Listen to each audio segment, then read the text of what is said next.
Tengo 23 años. Actualmente me desempeño como periodista en la ciudad de Iquitos. Tengo un programa informativo a través de Mangoré Televisión, Canal 105. Sale por Telecable Iquitos y también las transmisiones en vivo a través de las redes sociales.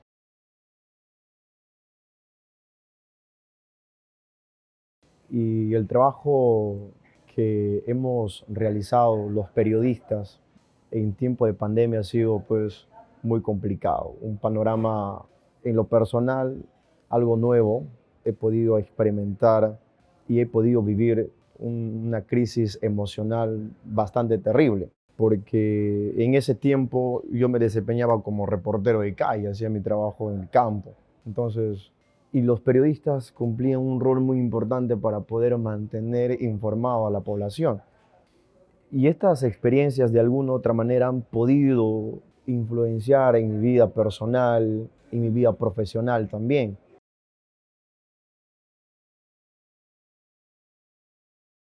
Vivo a 3 kilómetros de distancias de lo que es la ciudad central. Estoy hablando del sector del terminal en el distrito de San Juan Bautista. Y para venir a coberturar la noticia que estaba en el centro de la ciudad, pues era bastante complicado. Tenía que madrugar, tenía que estar prácticamente en el desierto, porque no había motos, no había gente, estaba todo silencio en las calles y era pues como una crisis emocional que podía, que podía vivir en ese momento.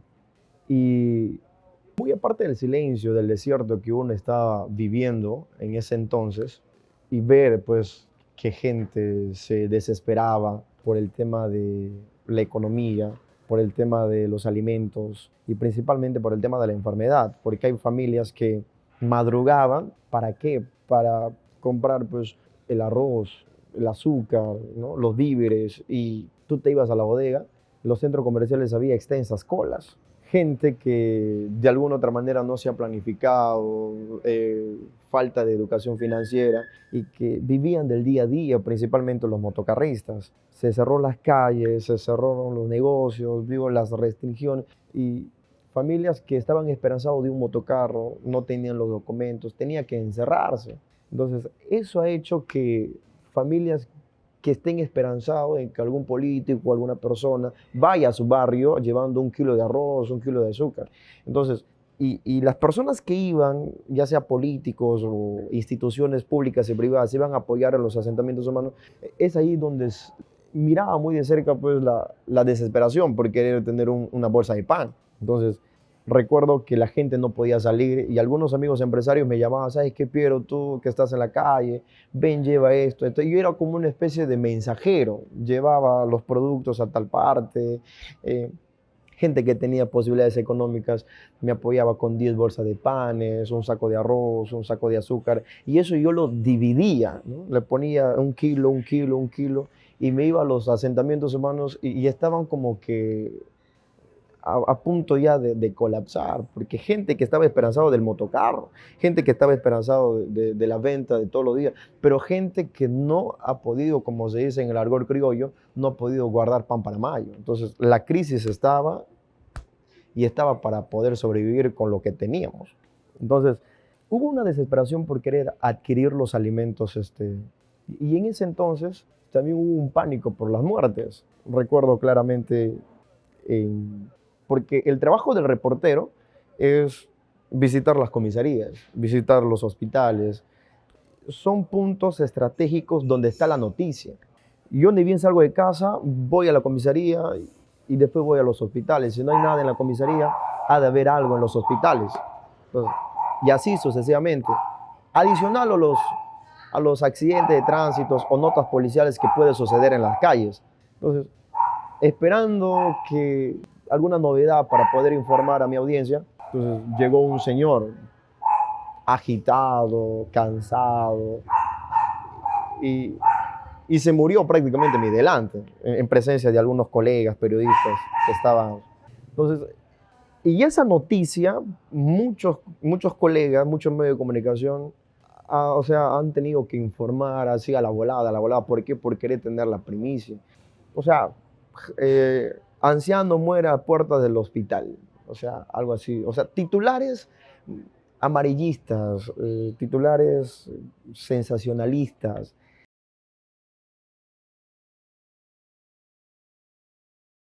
Yo creo que en esta crisis hubo un descuido por parte de los medios de comunicación. No hay periodistas preparados, capacitados, carecen de mucha credibilidad. Entonces, son pocos. Y te podría decir hasta periodistas contados que de alguna otra manera informan, analizan y sobre todo investigan un hecho para poder informar. Entonces, manejan fuentes, hacen cruce de información. Entonces, son algunos puntos que muchos que están en los medios de comunicación no lo manejan.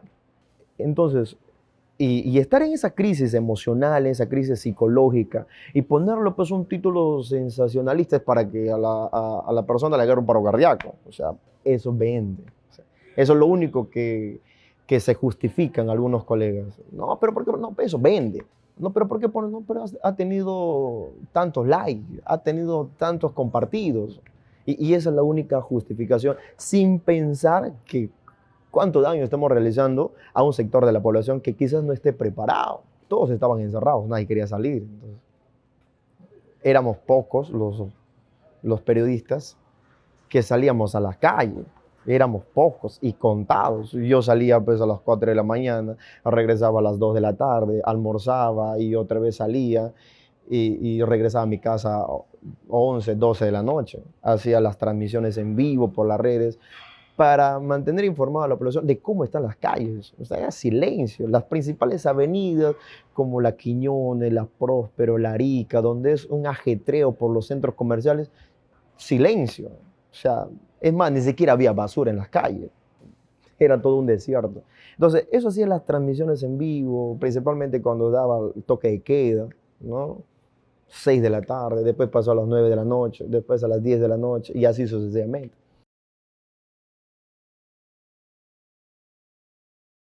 Recibo pues una llamada telefónica de una amiga y me dice que su tío acaba de aparecer en su casa.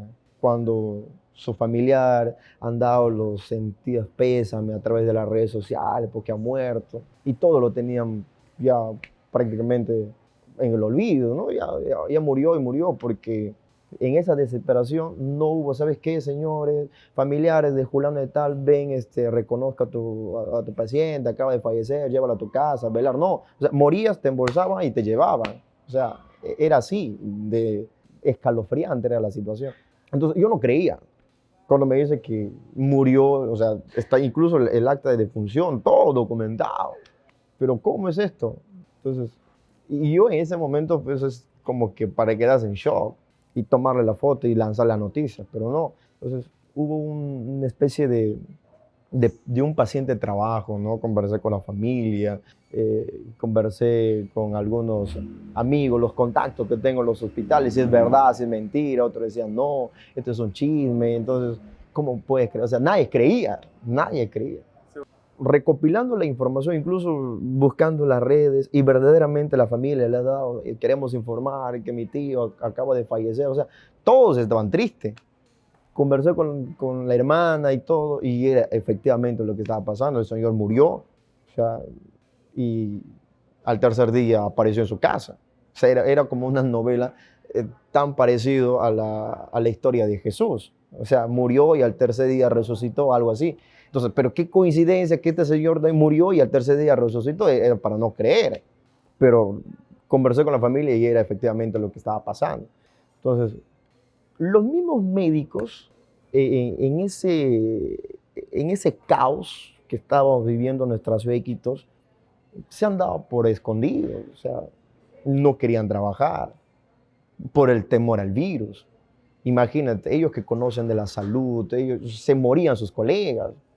Póngase a pensar uno que no conoce nada de medicina, prácticamente para morirse. Si los profesionales de la salud conocen el tratamiento, saben los estudios científicos, o sea, se han pasado años en la universidad estudiando las enfermedades, entonces se mueren. Imagínate una persona que no conoce esos temas.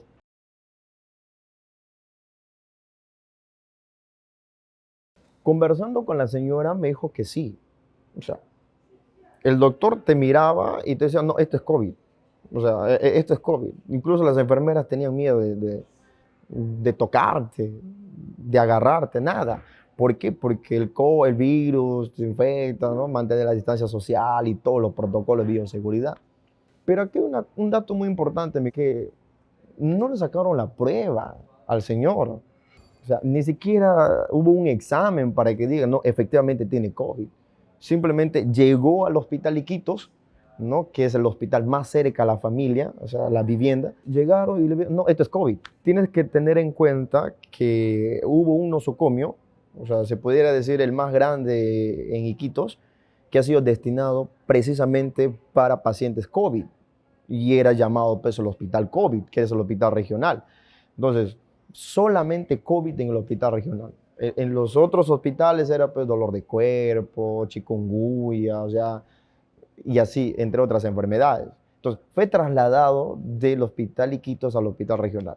Y ahí es donde que los médicos ni siquiera le explicaron a la señora, ¿sabes qué? Tal medicina o tal tratamiento le voy a inyectar, lo voy a poner, o sea, no hubo nada de conversación con la familia. El señor Juan Pablo Vaquero, ya, él cae, en primera instancia él cae en su casa, tiene una casa de 2 pisos, y ahí es como que se golpeó la cabeza, ¿no? Entonces, y le trasladan al hospital Iquitos. Entonces, no hubo ningún tratamiento para que le pueda ser destinado al hospital regional. En el hospital regional es donde que el señor Vaquero ha sido pues desahuciado prácticamente, ¿ya?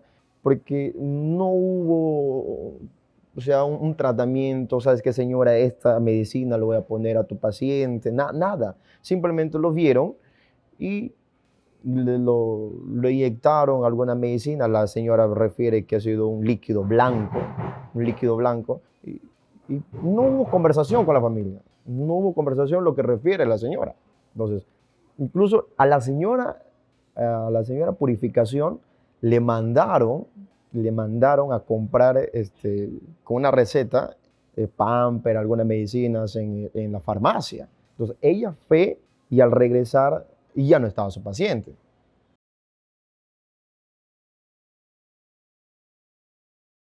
Porque cuando le llevan, ya, porque le ponía un muerto sobre otro, pero qué suerte del señor que no le han puesto abajo, o sea, simplemente le han puesto encima.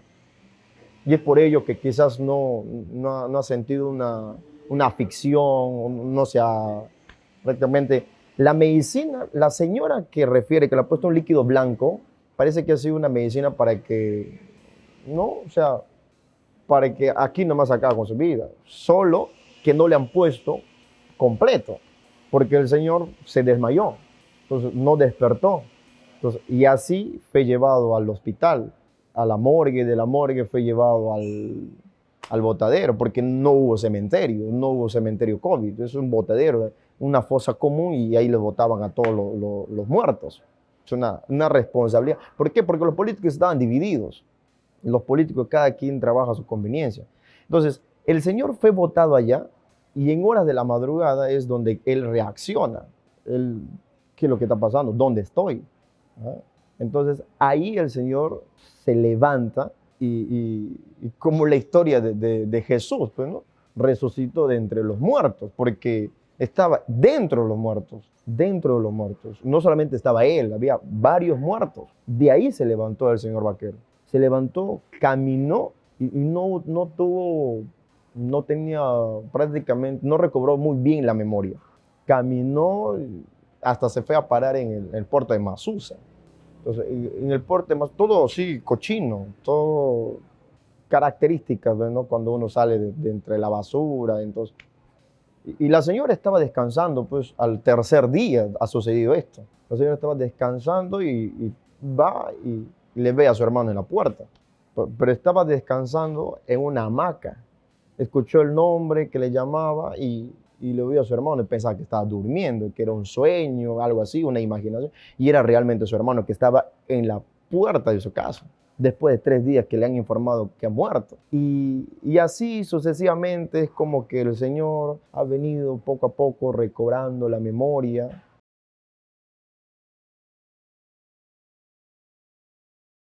A través de esta publicación hubo como ataques hacia mi persona, ¿no? O sea, pensaban que yo estaba inventando, que esto es un cuento de hadas, un cuento más de la Amazonía. Nadie creía. Entonces, muchas personas es como que levantaron su antenita. Se vino un cargamontón en la cabeza, en la imaginación. Es que yo perdí a mi papá, yo perdí a mi mamá, yo perdí a mi ser querido, pero no lo he visto. Entonces, a través de esta publicación, a través de toda esta historia que yo relato en mi fanpage, ¿no? Es que sacan sus conclusiones. Porque normalmente una persona que fallece le velan pues a veces 24 o 48 horas para ver que si revive o no, si de verdad está muerto. Entonces, simplemente cerraba los ojos, no tenía respiración, te embolsaban y te llevaban. Entonces, muchas personas han denunciado este caso y tienen el pensamiento de que verdaderamente no han muerto, sino es que de repente se han desmayado y han sido embolsados y llevados y ya hayan muerto asfixiados. A cualquiera que tenía su paciente con COVID y cerró los ojos, de repente mucho sueño, ya no tenía ganas de abrir los ojos o se desmayó, no sé. Y, no, está cerrado sus ojos, ya no tiene, le falta respiración, no tiene pulso, ya encerrado, es una bolsa y, ¿sabes qué, señora, señor? Tu paciente falleció por COVID. Pero quiero ver, no, por medidas de bioseguridad no lo puede ver. Y así.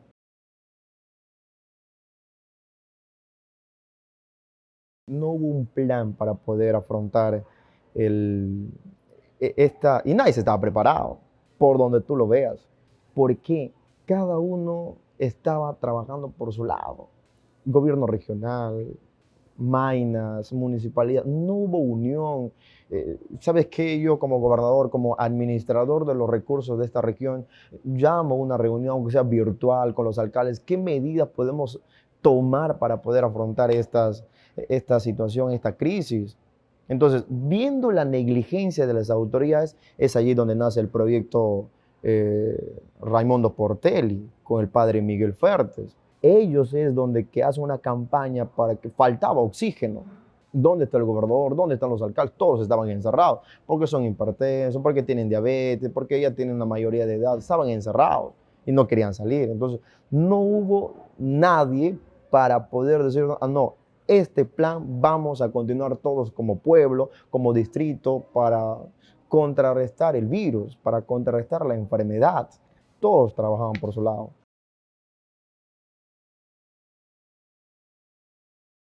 Las autoridades, porque ellos deberían de plantear al pueblo. Manejan un presupuesto. Para el sector salud hay presupuesto.